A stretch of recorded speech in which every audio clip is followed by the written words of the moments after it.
یہ ریوارڈز جو ہوتے ہیں نا وہ ہمیشہ اس بندے کو ملتے ہیں جو محنت کرتا ہے. اگر آپ بچپن سے ہی اس کی اس جو ہے نا ناکامی کو ریوارڈ کرنا شروع کر دو گے تو وہ آگے جا کے کچھ نہیں بنے گا. اس کو تو پتہ ہوگا مجھے تو مل ہی جانا ہے, چاہے میں جیتوں یا ہاروں مجھے یہ چیز مل ہی جائے گی. لیکن ماں باپ تک تو ٹھیک ہے, لیکن جب بندہ باہر نکلتا ہے نا دنیا میں تو دنیا والے پھر ایسے لوگوں کو پسند نہیں کرتے, ان کو ریوارڈ نہیں کرتے. جب ان کو ریوارڈ نہیں ملتا, ان کے کوئی کام کوئی کرے گا ہی نہیں تو اس کو کیا ریوارڈ ملے گا, تو وہ پھر برائی کا راستہ اپنا لیتے ہیں اور پھر ماں باپ روتے رہتے ہیں کہ ہمارے بچہ ایسا کیوں ہو گیا. تو یہ گھر سے کام شروع ہوتا ہے. ہم ماں باپ غلط کرتے ہیں بچوں کے ساتھ. جو فرسٹ آیا اس کو آپ ایک اچھا گفٹ دیں, اور جو نارمل ہے آپ اس کو بھی گفٹ دیں, لیکن اس کو تھوڑا سا احساس ہونے دیں کہ تم بھی محنت کر سکتے تھے, تم بھی یہاں تک پہنچ سکتے تھے. اب آگے ہیں مہربانی اور اچھے رویے کے ہیں. اب اس کے مقابلے میں احسان کے لغوی معنی, اب اگر عدل کے کمپیریزن میں ہم احسان کا لفظ استعمال کریں نا تو اس کے معنی بنتے ہیں نیکی, مہربانی, اچھا رویہ. عدل کے معنی تھے برابر, سیدھا کرنا, ایکولی ڈیوائڈ کرنا. اب عدل اور احسان کو آمنے سامنے رکھ کر اگر دیکھا جائے نا تو ایک طرف توازن قائم کیا جا رہا ہے اور ایک طرف اچھا رویہ رکھا جا رہا ہے. اسلامی اصلاحات میں کسی کو اس کے حق سے زیادہ دے دینا احسان کہلاتا ہے. اگر ایک بندے نے آپ کو جو ہے نا آپ نے کسی سے مدد مانگی ہے, ٹھیک ہے, اور آپ نے اس کو کہا یار مجھے 100 روپیز کی ضرورت ہے, ٹھیک ہے, اور آپ کا دوست اس قابل ہے کہ اس کے پاس کافی پیسے ہیں اور وہ 100 کی بجائے اگر آپ کو 200 دے دیتا ہے اپنی خوشی سے اور وہ کہتا ہے یار چلو کوئی بات نہیں, ہوں گے تو واپس کریں, تو اب اس نے آپ پہ کیا کیا, احسان کیا. حالانکہ آپ کی ضرورت 100 کی تھی, لیکن اس نے محسوس کیا کہ اگر یہ 100 روپیہ لے کر یہ اپنی ضرورت پوری کر لے گا تو بعد میں اس کے پاس کہاں سے پیسے آئیں گے, اگر اس کو دوبارہ کسی چیز کی ضرورت پڑی تو اس کو دوبارہ نہ کسی سے ادھار مانگنا پڑے. تو اس نے آپ پہ احسان کیا کہ ایک ہی وقت میں اس نے آپ کی مشکل کو آسان کر دیا 200 روپے دے کے. تو یہ چیز جو ہے نا احسان کہلاتی ہے, یعنی کسی کے حق سے اس کو زیادہ چیز دے دی جائے تو وہ احسان ہوتی ہے. دوسرے الفاظ میں بھلائی کا بدلہ زیادہ بھلائی سے دینا اور برائی کرنے والے کو طاقت رکھتے ہوئے بھی معاف کر دینا یا اس سے بھی بھلائی کرنا احسان میں شامل ہے. اب بھلائی کا ایک تو یہ ہوگا کہ پیسوں کے ذریعے کسی کی مدد کرنا, کسی پہ احسان کرنا. اب یہ ہے کہ اگر آپ کسی کے ساتھ بھلائی کرنا چاہتے ہو نا تو اس کا اچھا وقت یاد کرو کہ جب اس نے آپ کے ساتھ بھلائی کی تھی, بس احسان کا بدلہ احسان ہے, ٹھیک ہے. اللہ پاک نے فرمایا ہے کہ اگر آپ نے اپنا وہ وقت یاد رکھا کہ جب آپ کی کسی نے مدد کی تھی اور آج اس کو آپ کی ضرورت ہے تو آپ اس سے بہتر طریقے سے اس کی مدد کرو اگر آپ اس قابل ہو تو, کیونکہ احسان کو بدلہ احسان چکاتے ہوئے اور بہترین طریقے سے احسان کرنا یہ جو ہے نا بھلائی بنتا ہے. اور ایسا ہے کہ اگر آپ کے پاس طاقت ہے اور اس وقت نہیں تھی جب آپ کو کسی نے تھپڑ مارا تھا اور اب آپ کے پاس طاقت بھی ہے, پیسہ بھی ہے, تو آپ اس کو معاف کر دو, نہ کہ آپ اپنے پیسے کا استعمال کر کے اب اس کو اس تھپڑ کا جواب دو. تو اللہ معاف کرنے والوں کو پسند کرتا ہے. تو یہ تھوڑا سا جو ہے نا یہاں بچے گڑبڑ کر رہے تھے, احسان کو عدل میں اور عدل کو احسان میں ڈال دیتے تھے. تو یہ تھوڑے سا ڈفرینس ہے اس کے اندر. یہ بات سمجھنے کی کہ احسان کا مفہوم عدل سے زیادہ وسیع ہے. عدل ایک جگہ آ کے رک جاتا ہے, ٹھیک ہے نا, اس کا ایک معیار ہے, ایک لمیٹیشن ہے, جبکہ احسان کی کوئی لمیٹیشن نہیں ہے کیونکہ وہ اپنے دل سے کیا جاتا ہے, وہ کسی کے کہنے پر نہیں کیا جاتا. اب دیکھیں عدل کیا ہے, اس نے اتنا کام کیا, اس کو اس کا حق دے دو, اس کو اس کی تنخواہ دے دو, ٹھیک ہے. اگر 1 مہینے کی تنخواہ سے اوپر کچھ پیسے اگلے بندے کو مل جائیں تو وہ عدل نہیں ہے. پھر آپ کیا کر رہے ہیں, اس پہ احسان کر رہے ہیں. اگر کسی نے اپنا کام پورا نہیں کیا تو آپ اس کی تنخواہ کاٹ رہے ہیں کہ آپ 6 دن نہیں آئے میں تمہاری تنخواہ کاٹ لوں گا, ٹھیک ہے. یہ اس کو سزا ملی, لیکن اس کے پورے مہینے کی تنخواہ کاٹ لینا یہ جائز نہیں ہے, یہ اس کے ساتھ بھلائی نہیں ہے, اس کے ساتھ احسان نہیں ہے, ٹھیک ہے. تو اس چیز کا خیال رکھیں کہ عدل لمیٹیشن والی چیز ہے اور احسان وسیع ہے. آپ جتنا مرضی چاہیں کسی کے ساتھ اچھائی کر سکتے ہیں, اس میں کوئی روک ٹوک نہیں. عدل سے مراد کسی کا پورا پورا حق ادا کرنا ہے, جبکہ احسان یہ ہے کہ دوسروں کو اس کے حق سے زیادہ دے دیا جائے. آسان الفاظ میں ہم کہہ سکتے ہیں کہ کسی کی زیادتی کی صورت میں بھی برابر کا بدلہ لینا عدل ہے, لیکن معاف کر دینا احسان ہے, ٹھیک ہے. یعنی اگر آپ کو یہ نہیں کہتے کہ اگر کسی نے آپ کو تھپڑ مارا تو آپ اس سے جھگڑا نہ کرو یا لڑائی نہ کرو یا اس سے اس طرح کا بدلہ نہ لو, لیکن اگر آپ اس کو معاف کر دیتے ہو نا تو اس کے دل پہ بہت اچھا اثر پڑے گا اس چیز کا. وہ کہے گا یار میں نے اس کو مارا تھا, یہ اس نے مجھے معاف کر دیا, یہ کتنا عظیم بندہ ہے. اس کو اپنا آپ, اس کا ضمیر ہر وقت کوستا رہے گا کہ یار تو نے اتنے اچھے بندے کے ساتھ بدتمیزی کی, تجھے ایسا نہیں کرنا چاہیے تھا. تو جب بندہ احسان کرتا ہے نا تو اس کے چرچے دور دور تک ہو جاتے ہیں. عدل و انصاف کی اہمیت و فضیلت کے بارے میں پڑھتے ہیں. ہم ذرا غور کریں تو محسوس کریں گے کہ پوری کائنات کی بنیاد عدل پر قائم ہے. اگر آپ اپنی یونیورس کو دیکھو تو ہر چیز بیلنسڈ ہے. وہ چاہے سولر سسٹم ہو, وہ چاہے موسموں کا آنا جانا, دن رات ہونا, سورج کا نکلنا, غروب ہونا, چاند کا نکلنا, پورا ہونا 28 دن کا, اور پھر سے دوبارہ سے نیا چاند نکلنا. تو اللہ نے ہر چیز کو بیلنس بنایا ہوا ہے, کہیں بھی ہمیں گڑبڑ نظر نہیں آتی ہے.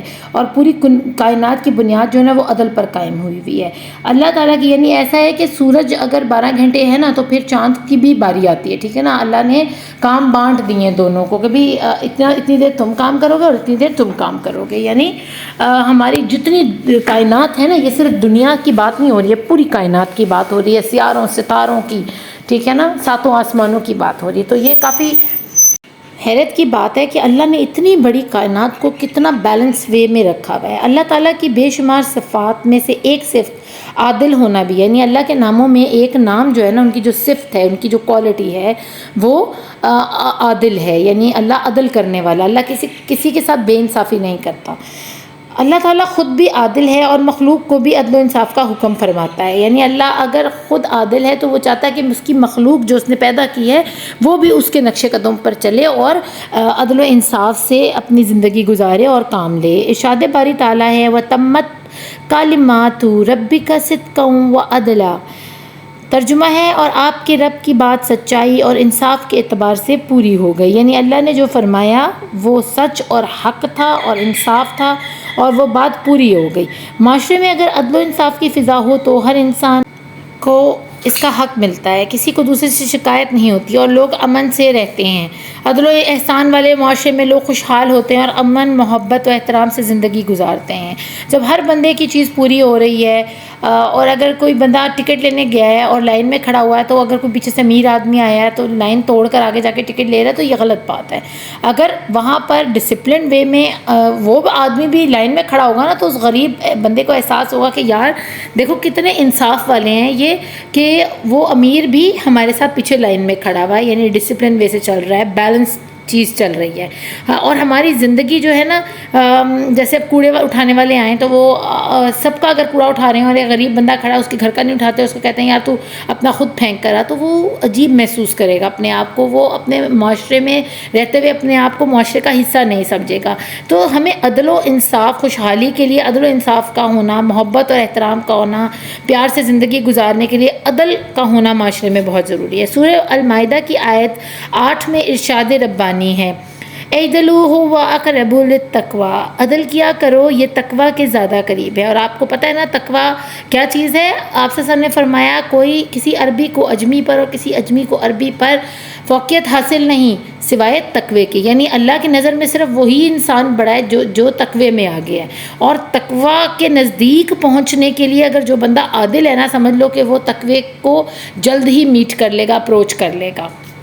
گویا تقوی جو اللہ تعالیٰ کا قرب حاصل کرنے کا ذریعہ ہے عدل سے حاصل ہوتا ہے. تو اگر تقوی لینا ہے, اللہ کے نزدیک جانا ہے, تو پہلے آپ کو عدل کرنا ہوگا, انصاف کرنا ہوگا, عادل بننا ہوگا.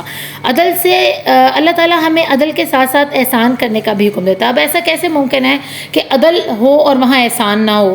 تو عدل اور احسان ساتھ ساتھ چلتے ہیں, لیکن عدل لمیٹڈ ہے, احسان ان لمیٹڈ ہے. ان اللہ یامر بالعدل والاحسان. سورہ نحل ہے آیت نمبر 90. ترجمہ بے شک اللہ حکم فرماتا ہے عدل کا اور احسان کا. جہاں عدل کی بات کی اللہ نے, وہیں اگلا لفظ جو اگلا حرف جو آیت کا ہے وہ احسان ہے. یعنی جہاں اللہ پاک آپ کو حکم دے رہا ہے کہ عدل کرو, وہاں آپ کو حکم دے رہا ہے کہ احسان بھی کرو. ایک دوسرے مقام پر اللہ تعالیٰ نے احسان کرنے کی ترغیب اس انداز سے دلائی. وَأَحْسِنُوا إِنَّ اللَّهَ يُحِبُّ الْمُحْسِنِينَ. البقرہ 195. ترجمہ ہے اور نیکی کرو, بے شک اللہ نیک لوگوں کو پسند فرماتا ہے. اور نیکی کرو, نیکی کا حکم اس کے ساتھ ساتھ چل رہا ہے. نیکی بھی کیا ہے؟ احسان ہے. ٹھیک ہے نا. آپ نیکی کرتے ہو، کسی کو اس کے ساتھ عدل کرتے ہو، جس طرح اللہ نے حکم دیا ویسا کرتے ہو، تو آپ نیکی کر رہے ہو، بھلائی کر رہے ہو. ٹھیک ہے. تو اگر آپ نیکی کر رہے ہو تو سمجھو وہ بھی آپ کو تقوی کی طرف لے کر جا رہی ہے. اب عدل کرنے سے آپ کو کتنے فائدے ہو رہے ہیں. آپ کا جو ہے نا پلڑا بھاری ہوتا چلا جا رہا ہے. یعنی اللہ کرنے کو تو صرف آپ ایک عدل کر رہے ہو، ایک آرڈر پاس کر رہے ہو. ٹھیک ہے نا. لیکن آپ کو نیکی کا بھی ثواب مل رہا ہے، اس میں احسان کا بھی ثواب مل رہا ہے، اس میں آپ کو عدل کا بھی ثواب مل رہا ہے. عدل و انصاف کے بارے میں نبی کریم صلی اللہ علیہ وسلم کا فرمان عالی شان ہے. اب حدیث کی طرف چلتے ہیں. پہلے ہم نے 3 آیات کے بارے میں پڑھ لیا جو عدل و احسان سے کانٹیکس میں تھیں. اب ہم پڑھتے ہیں حدیث کے عدل و انصاف کے بارے میں آپ صلی اللہ علیہ وسلم نے کیا فرمایا ہے. بے شک عادل لوگ اللہ کے نزدیک نور کے ممبروں پر ہوں گے. یہ وہ لوگ ہیں جو اپنے فیصلوں، اپنے اہل و عیال اور اپنی رعایا میں انصاف سے کام لیتے ہیں. اب آپ یہ یاد رکھیں کہ معراج پر جب آپ صلی اللہ علیہ وسلم تشریف لے کر گئے ہیں نا، تو وہ جنت دوزخ کا منظر اپنی آنکھوں سے دیکھ کر آئے ہیں.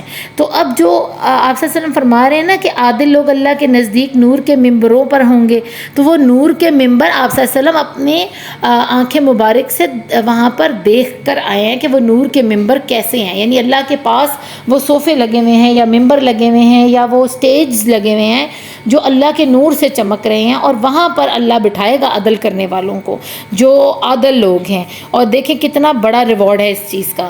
یہ وہ لوگ ہیں جو اپنے فیصلوں، اپنے اہل و عیال اور اپنی رعایا میں انصاف سے کام لیتے تھے. یعنی عدل کہاں کہاں کرتے تھے؟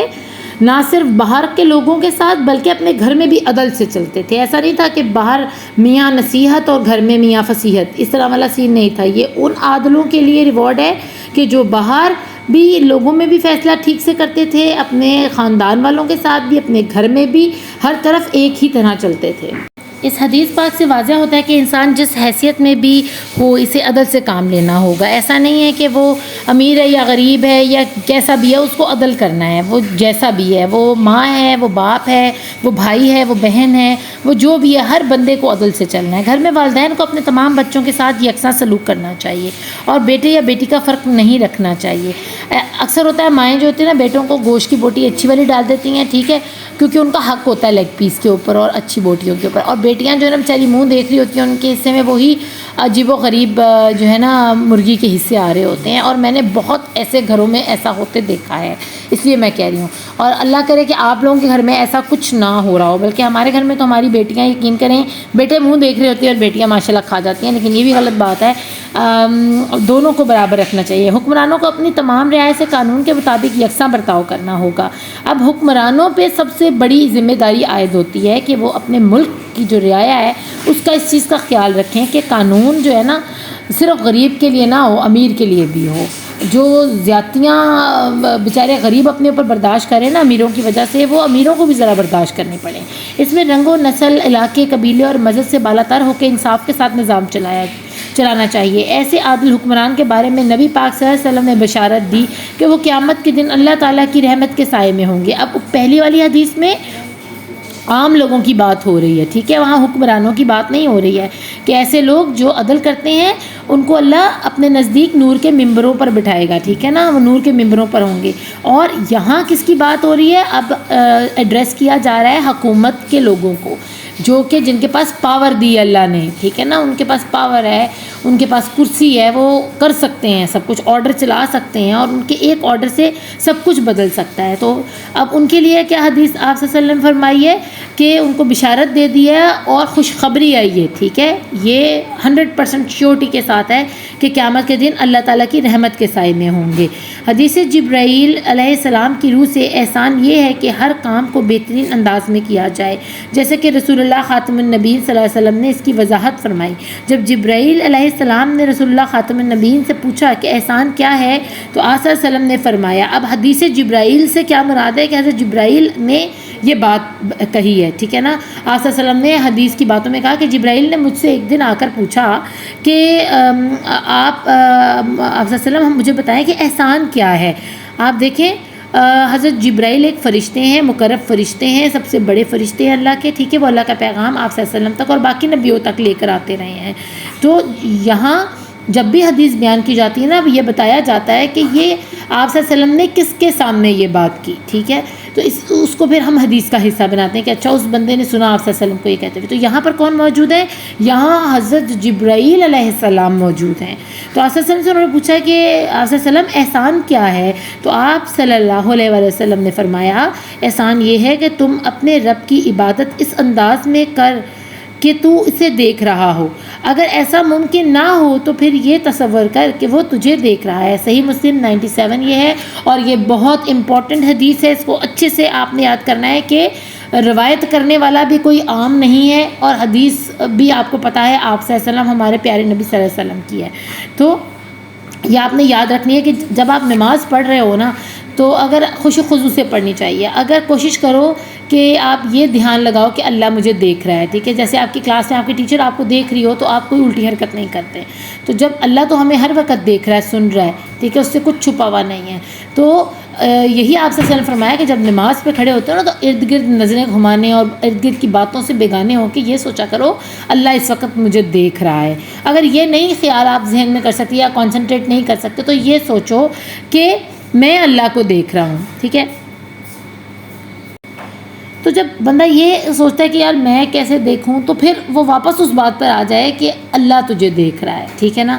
اگر یہ کانسنٹریشن نہیں نہ بنتی کہ میں اللہ کو دیکھ رہا ہوں یا میں اللہ سے بات کر رہا ہوں تو اس چیز پر آ جانا چاہیے کہ اللہ تو مجھے دیکھ رہا ہے نا. اگر میں نہیں دیکھ پا رہا تو پھر آپ کی نماز کبھی خراب نہیں ہوگی. آپ اچھے سے نماز ادا کرو گے اور ارد گرد سے جو ہے نا باتوں سے دھیان آپ کا ہٹ جائے گا اور برے خیالات سے.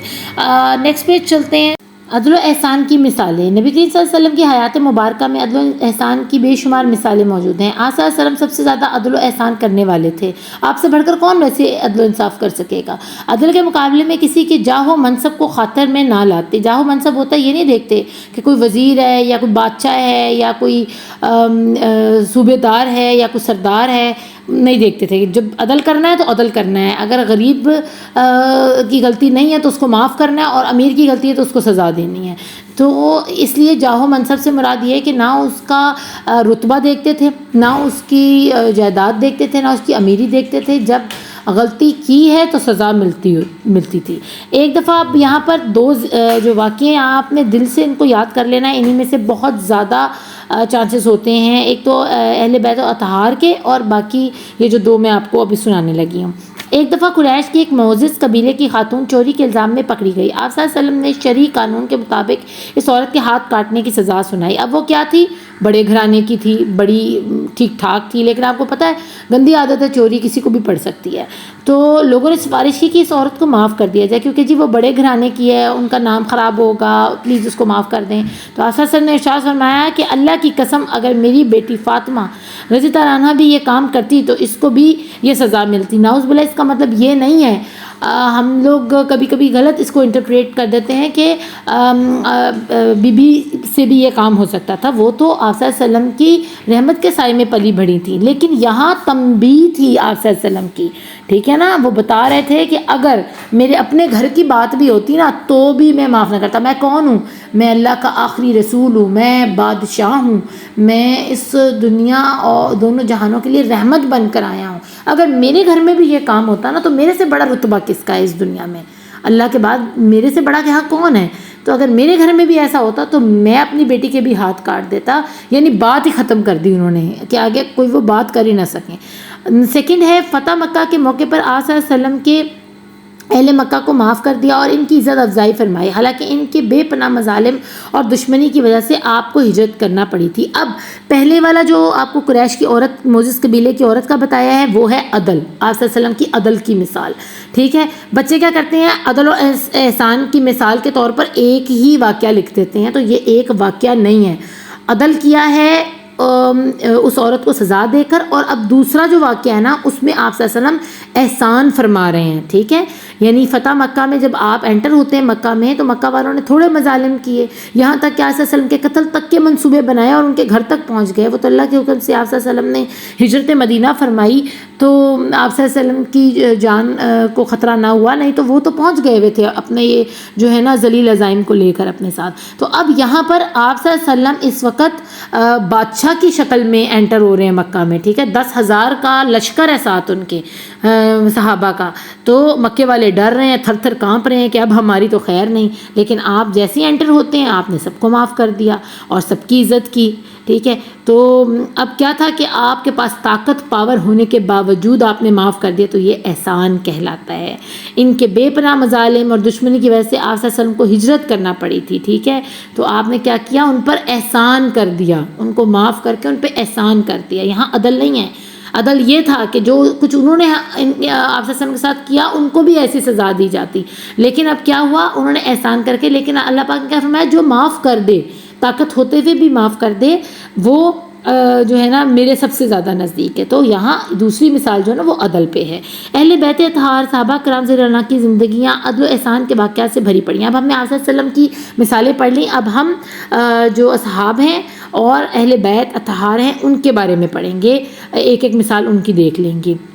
خلفائے راشدین نے اپنے اپنے عہد حکومت میں عدل و انصاف کا مثالی نظام قائم کیا، اپنی غیر مسلم رعایا کے حقوق کی ادائیگی میں کوئی کسر نہ چھوڑی، یعنی مائنورٹیز، کرسچن، یہودی جو وہاں رہتے تھے اس وقت، تو ان کو ویسے ہی حقوق ملتے تھے جیسے کہ ایک مسلمان کو ملتے تھے۔ حضرت عمر رضی اللہ عنہ خلیفہ ہیں، مگر اپنے لباس کے لیے دیگر صحابہ کی طرح مال غنیمت سے ایک ہی چادر لیتے ہیں۔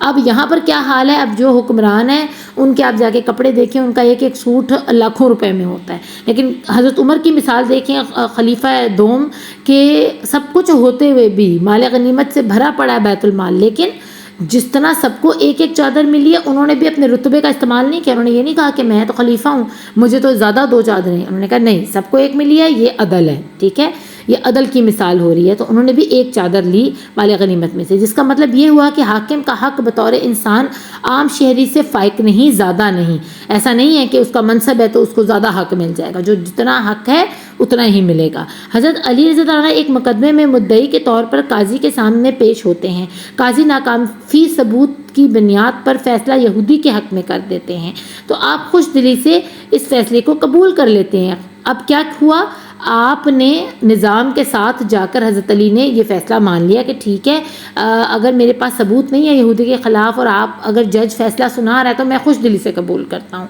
خلیفہ وقت کے اس شاندار طرز عمل سے متاثر ہو کر اب یہودی کیا تھا، اس نے کہا یہ اس طرح کیسے ہو گیا، حالانکہ یہودی جانتا تھا کہ میں نے غلطی کی ہے، ٹھیک ہے، لیکن حضرت علی کا جج کے سامنے نہ بولنا، عدل کے ساتھ کھڑے رہنا، کیونکہ وہ جج تو اپنے حساب سے عدل ہی کر رہا تھا نا، تو حضرت علی کیونکہ ان کے پاس کوئی ایویڈنس نہیں تھا تو وہ بحث نہیں کر پائے یا روک نہیں پائے اس کو یہ فیصلہ سنانے سے، تو انہوں نے کہا ٹھیک ہے، آپ جو آپ کے پاس ایویڈنس ہے اس حساب سے آپ بالکل ٹھیک عدل کر رہے ہیں تو میں آپ کے ساتھ ہوں۔